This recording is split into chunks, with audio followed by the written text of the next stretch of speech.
Hello and welcome to another edition of a talk show on the Golfing Hub. Our topic this evening is wellness in times of the pandemic.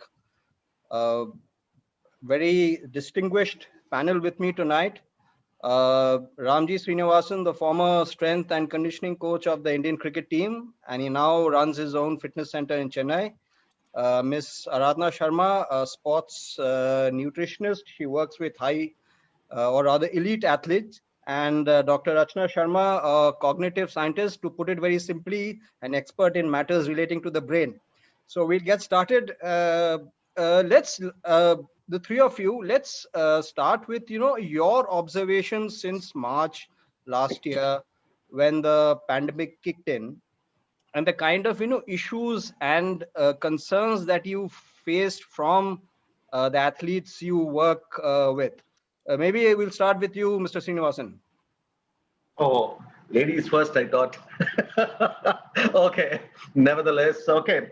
Yeah, I'm sure all of us are very much aware that we are in the midst of serious issues here, and which has been happening for last 1 year, nearly 1 year, 1 year and quarter, 1.25 year. And I think it will continue for some more time, not to be very pessimistic and to be realistic about it.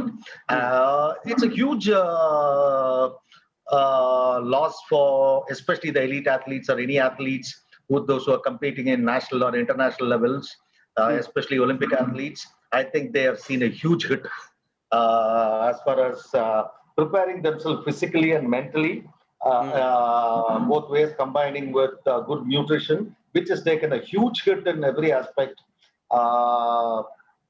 because of this pandemic. I think end of the day, what we need to, from our angle, is from a strength and conditioning angle, is to use and to think out of the box to deliver the deliverables and progress from there. And we cannot crib about it. End of the day, you have only so much to deal with, and you have to deal with it efficiently, so that the training protocols and the methodologies have to be slightly out of the box thinking, slightly specific to specific sport and specific skill and specific individual, so that they are not rusted. At the same time, the certain amount of discipline is maintained. And very important thing is the transfer of what you have done online or in the house or within the limited space onto the field when you go. That is a very critical phase. I think are getting there, and women are also getting there. Elite athletes are there because they are also very mindful of what they wanted actually, and they are very set in their goals, so that it's easy for us professionals to deal with professional athletes, so that certain things are given as far as they are concerned.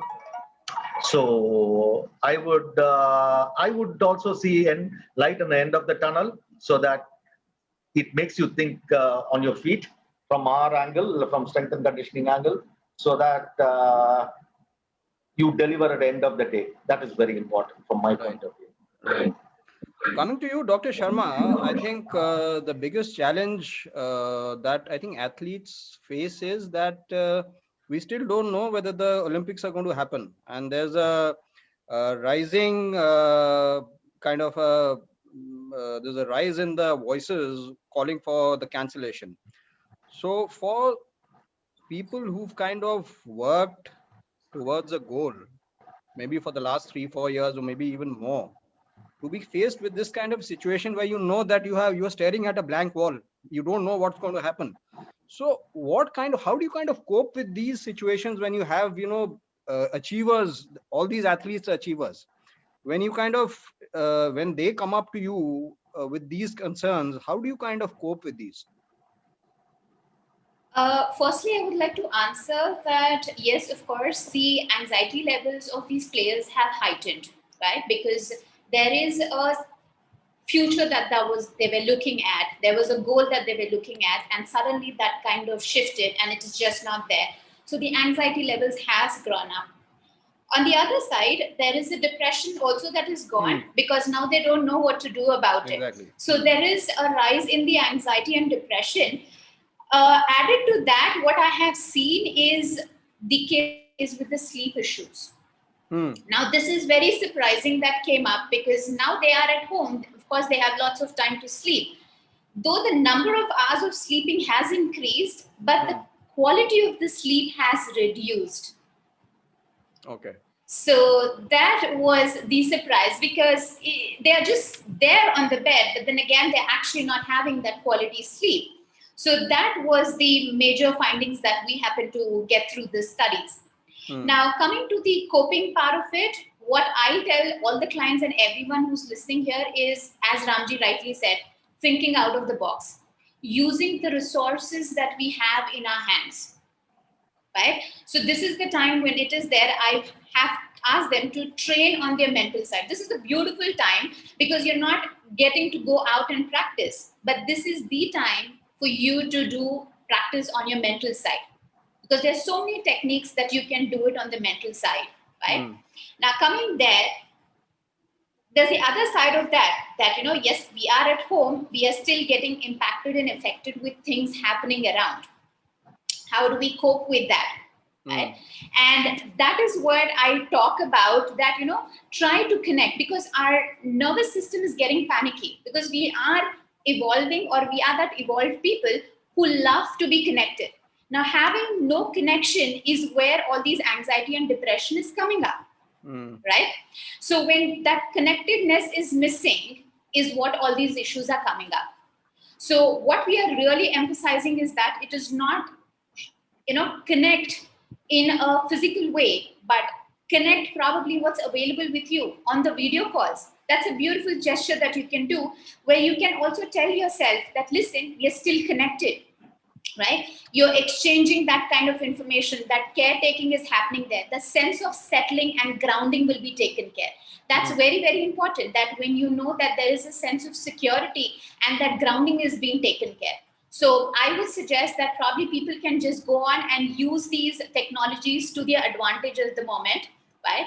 Video conferencing, phone, not much of a text and emails, because with that, we don't still get that kind of connect what we get from the phones or that video looking part of it. Yeah, this is what I would say. Right. Aradhana ma'am, very important area that you work on, and that's nutrition. And I don't know whether this theory is correct or not, but there is this notion, if you can call it, that if you are depressed, you tend to overeat. So, and I think this is the worst time to do it because you have nothing to do. And as Dr. Sharma just said, a lot of demons in the mind. So what do you do? An outlet is maybe go on a binge eating. So what's your take on this? So yeah, you correctly said, when you're depressed, you tend to overeat, but there are also the other extreme. When people are depressed, they avoid eating. And I have seen, nothing against the gender, but I have seen that more in the women. And especially, I would just stick to athletic population because that's the population I deal with most. So I have seen both kind of cases. Some were stressed, like in the beginning you said there were athletes preparing 3-4 years for Olympics, and now we don't know whether that's happening or not. So that stress was too much. So some of them, like, why do I want to eat? I'm not training, I don't know whether I'll go to any competition or not. So some of them were overeating, eating lots of junk, but versus there were some who were not eating and drinking water enough. So I had to deal with both kinds of athletes. But having said that, the pandemic, the first part, when we had the first lockdown in 2020, that was the most difficult. Thankfully, I learned lessons, my athletes learned lessons, coaches learned lessons. So this pandemic, we are dealing it much better, because I told them last time, the mistakes that you made, let's not repeat that. Right away, it's and I tell them this is the best time to work on your nutrition habits, because when they are training, they have very tight schedules. Anything new we want to try, we just can't try anything just like that. But now, if they want to even manage their weight, if they want to go higher category, or they are on a weight loss goal, or just want to maintain body composition, this is actually the best time, because eating habits take time. It doesn't happen overnight. So for me, I am using this lockdown to educate my athletes that let's not repeat the mistakes that we did last time, because last time most of them came deconditioned. Ramji would agree on that. After the lockdown, most of them were deconditioned because, and the major part of it was food. They were eating fried, and I think almost every other household was trying the hands on baking. I couldn't, count the number of cakes that I saw on social media from my athletes' families also. So yes, this took a toll on their nutritional habits. First lockdown, we had issues with availability of food because that was really strict. But now we have those available, and I learned everything like what my athletes. I would say, comparing the lockdowns, we are in a better state. But yes, it is difficult because the physical now they're not training as much as they would be otherwise if they were in the academies. The issue is to control what, because when it comes to diet control, they'll stop eating chapati, they'll stop eating fruits, but they wouldn't mind eating a packet of chips. So yeah, and then for everything the food get blamed. It's like I did it because it was food. And emotionally, with all respect to our Indian culture, we are emotionally connected a lot with food. We are happy, we celebrate, we call the whole community to eat. Yes. If someone expires in the family, we call the community to eat. If there is a baby, new baby in the family, we welcome and we call the community. So it's like we share our sorrow and joys while having the food to emotion stays much more. I mean, I can compare my working in US and working here. I see the emotion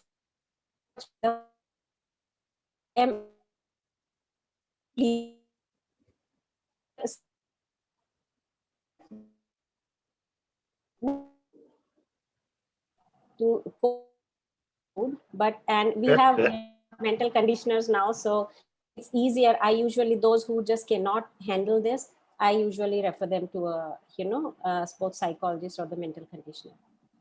Yeah, I'll add on to that. Initially, cheat day. Now every day is a cheat day. Exactly. So very, very difficult.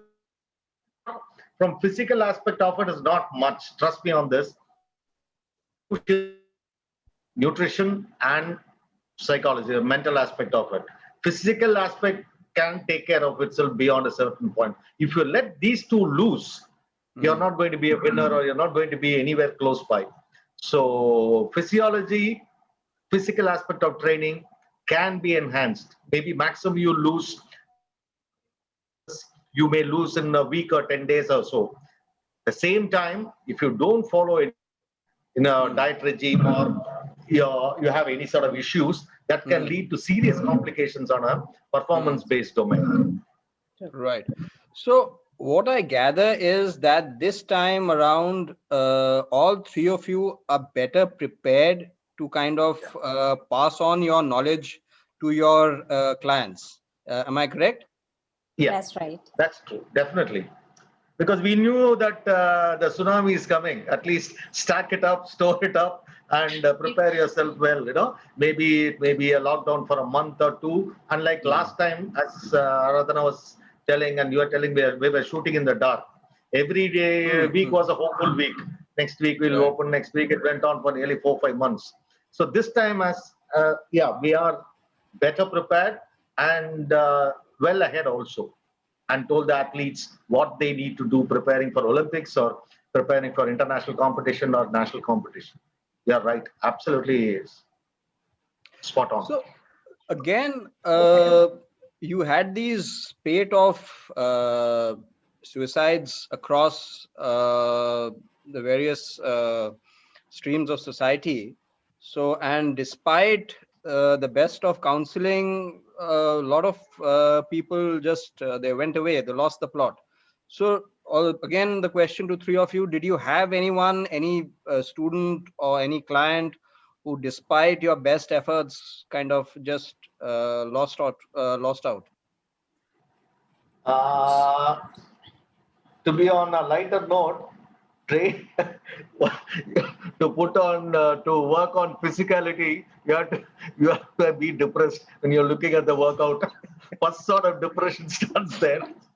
Hard hitting workout, because no mercy on that. So they are mentally prepared, I suppose, just on the lighter note.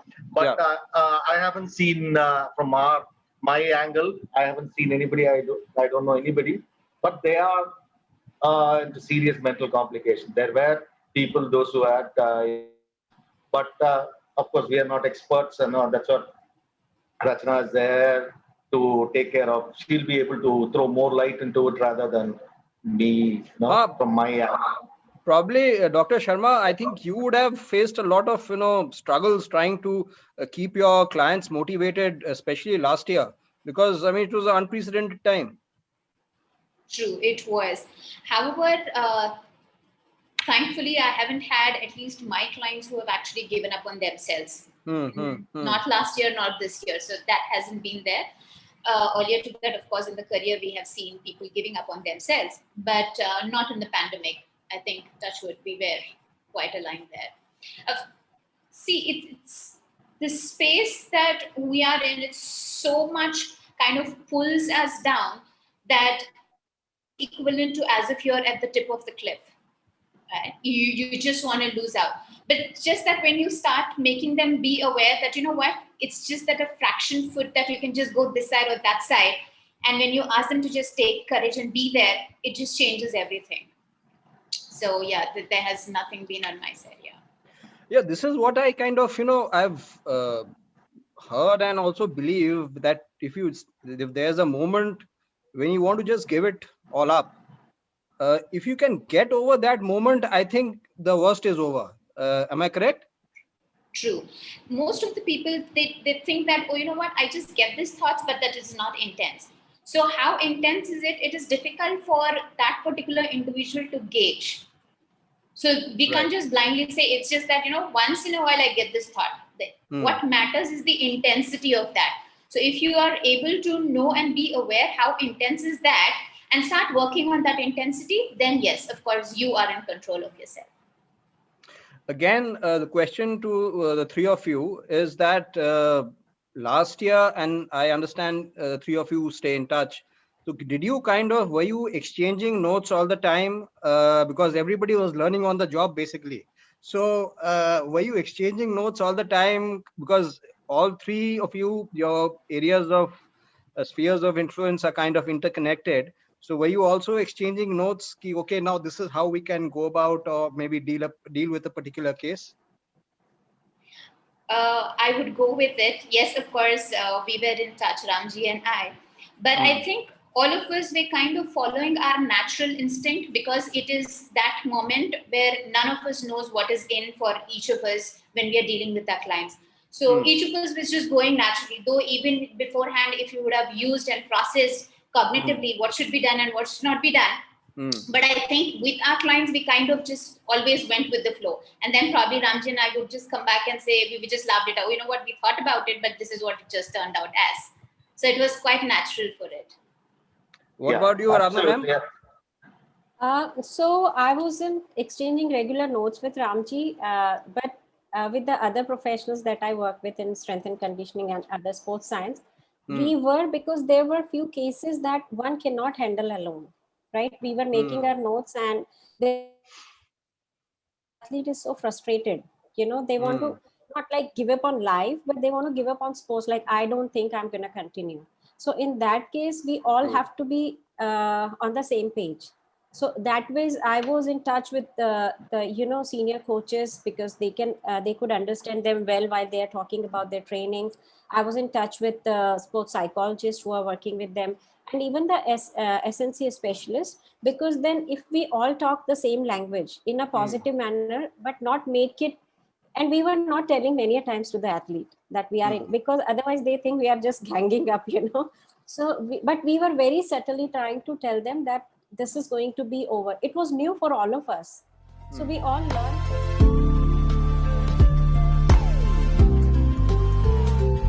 See, everyone is going through the same, but not everyone is giving up. So it was difficult, but as professionals, we were in touch with the whole team, and we tried to work as much as we can on the same goal that we set for the athletes. Yes, some were still frustrated. They still wanted to give up the game, but their challenges were different. earlier they had support from the system, and during the lockdown there was no support. So you could, we tried to help them on personal level also. But then, yes, it makes lots of sense for the professionals who are dealing with athletes that as a team, we work together and let each other know that I think this may work and that may not work. Because I'll give you an example of a female athlete who would come to me and discuss a lot that I'm not feeling good and all this and that. So I can't right away tell her you need a psychologist. She went to the psychologist and told, I don't want to eat this, but the psychologist told, okay, let's discuss this. So we have to be open for whatever. But subtly, we were talking to each other, me and the psychologist, to how to deal with it so that the athlete feel comfortable with all of us. So that's how we dealt with this. Right. What about Mr. Srinivasan? I think in general, it's like a tripod stool. Yes. Your strength, your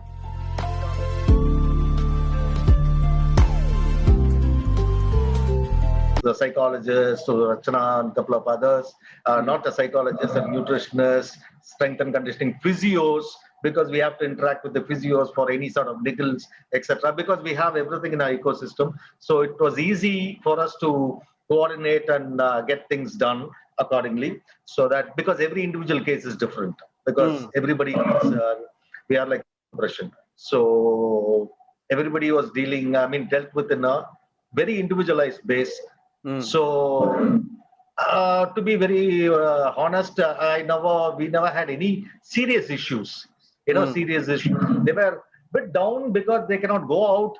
They cannot live their normal daily life, which we took it for granted. Because of that, a lot of restrictions came in. That was having some ghastly effects on them. So these two were there, professionals there to deal with the situations. Because Aradhana deals with a different angle, Rachana deals with different angle and altogether. So that as far as psychology goes, nobody comes to me because I really don't know much. I have to be very honest. Max, I can say is, come on, motivate yourself, go for the goal, all those things. But the finer nuances of either nutrition or thing, I cannot say I know everything, because we have to. End of the day, we have to collaborate as a professionals. Yes, otherwise, you won't. And in the problem in India is, suppose each one thinks everybody is. They are all superstars here, and there is very rarely you will find somebody like Aradhana, somebody like Rachana, and a couple of others in physios and other things. I want to say this because everybody is a superstar in Instagrams and Facebook, and without any prior knowledge of in their subject and trying to be big. Those are the people. Those are more. They'll do more harm than the pandemic itself, because they'll finish the person's career once and for all. Very pertinent point. We need professionals, those who have experience, those who it takes time to win. It is not like a fast food. Any preparation, Olympic preparation, they start well 10 years ahead, 15 years ahead. In India, the problem is every 4 years we'll have Olympic dream. Yes. After we get hammered in every level, we have an inquiry commission. So that will go on till the next Olympics. That is our Indian sport reality. I will bite the bullet on that. No. So we need to develop that ecosystem unless or until the professionals come into play. Very good professionals, somebody like Aradhana coming into play, Rachana coming into play and helping the athletes and giving them what is required, not instant gratification. It takes time. So I will nail it under any court of law, these sort of things. So we need to get professionals into the system to build an ecosystem. We talk about ecosystem a lot, but it is not happening in India. Still not. We are in a very neonatal stage. So cutting across any sport for that matter. I know where you're coming from, Mr. Srinivasan, because obviously you've seen sport at the highest level, and I can vouch for that because I have a 16-year-old boy who's been playing golf now for 12 years. So we've seen the amount of pressure the parents put on the child Now my son is just gone to class 11. A lot of the boys and girls who used to play with him, they have now quit. Oh dear. The explanation for the public is that we are going to focus on academics. Golf बाद में भी खेल सकते हैं, but that Yes. never happens. Once you leave it, it's gone. So it's peer pressure, it's parental pressure. We don't understand. As you said, winning takes time. So That's And, true. I think Yeah, please. please, I Dr. think Sharma. this is the major issue which Ramji and I work with those, especially the parents, who kids, initially we actually send the kids to just have fun on the game there, and slowly the pressure starts building up, and that's when the kids just come up and say, you know what, we are perfectly fine having fun here, but the moment we are out of the game is what we get to hear, so we just don't want to play. Yes, that's true that the parents are the real Culprits. stress givers. Yeah, sure. Yeah, I did a recent article in Sports Star regarding the role of parents, role of coaches, role of nutritionists, psychologists, strength and conditioning coaches. You know, how each one has to be very mindful of their roles. You know, we don't have that. We cut across a sports medicine doctor will come and talk about sports nutrition. You may know, but or somebody like in strength and conditioning will do a physio's job. So also, as you rightly said, parental pressure, they play more games than the kids. Initially, we say, go express yourself, enjoy yourself. Expressing and enjoying yourself doesn't come, you don't buy it out. It has to come from here. So unless and until they follow what they preach, things are not going to happen. As you rightly said, academics, we are not producing Nobel laureates by the pounds. You know? True. Sport is going to be a future in India, and it's going to be a career in India for sure. But for that, you need to have a solid foundation. Otherwise, it will be like a cardboard box or window dressing. True. I agree with you. When the parental pressure comes in, it's like I have had parents who just couldn't wait. They had asked me, is there any kind of hormone available that I can give my child to increase the height fast? God. So, I mean, I just had to say, I'm sorry, I can't work with you, because that poor child, for me, health of my athlete matters much more than the medals. You know, of course, I want all my athletes to win, but I tell them right away that your health matters more. So this is like, that's the kind of pressure that the athletes, the little young kids go through.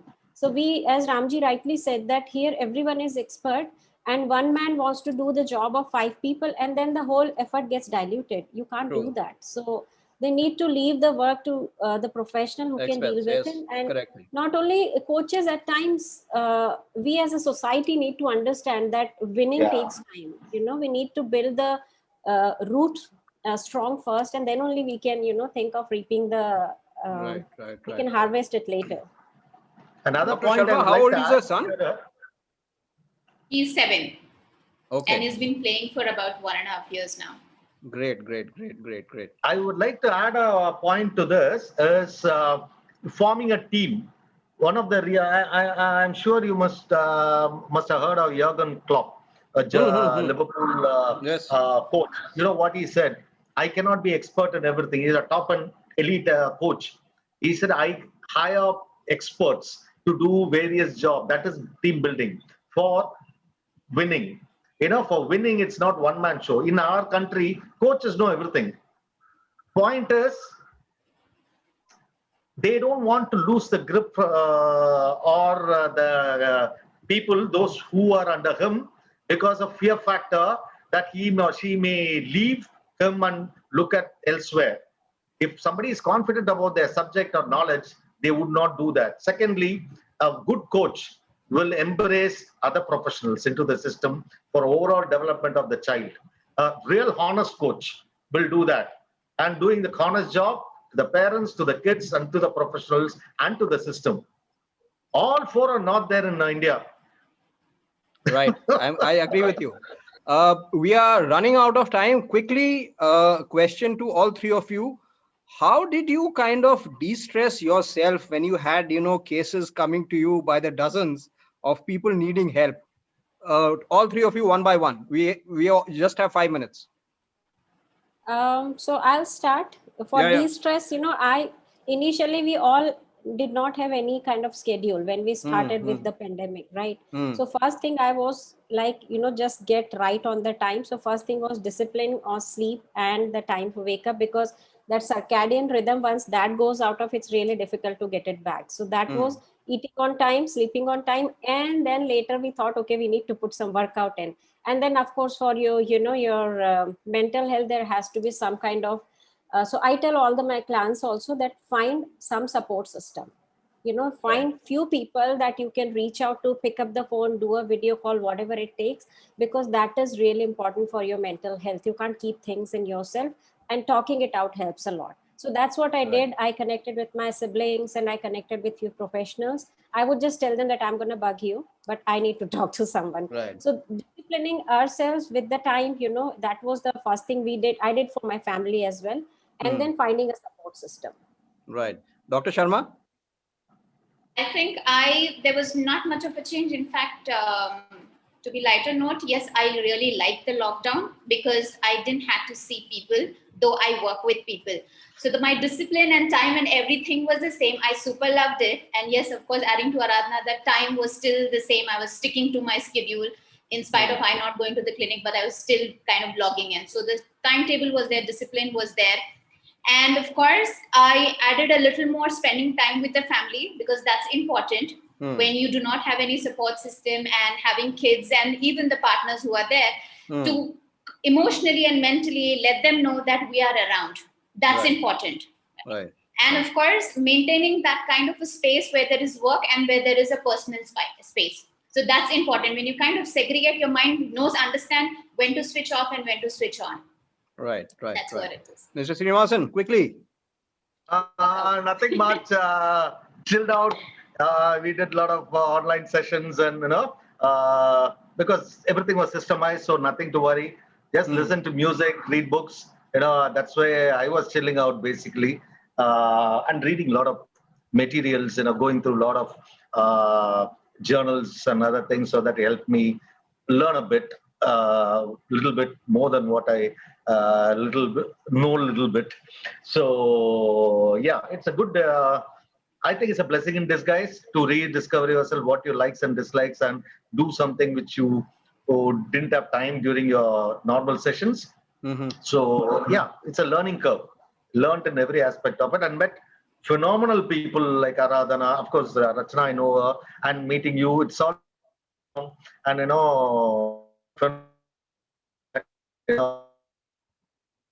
got to know. For me, it's blessing. Right. Thank you very much for taking time out and talking to me. It was a pleasure, and we hope to catch up again very soon, and we'll pick your brains, and hopefully you'll share your expertise. Thank you for your time. Thank you Thanks a so lot. much. Lovely day. Yeah, Thank have a you. good Take care. evening. Take care. Stay safe. Take Bye. care. Take care. Be safe. Yep. Bye.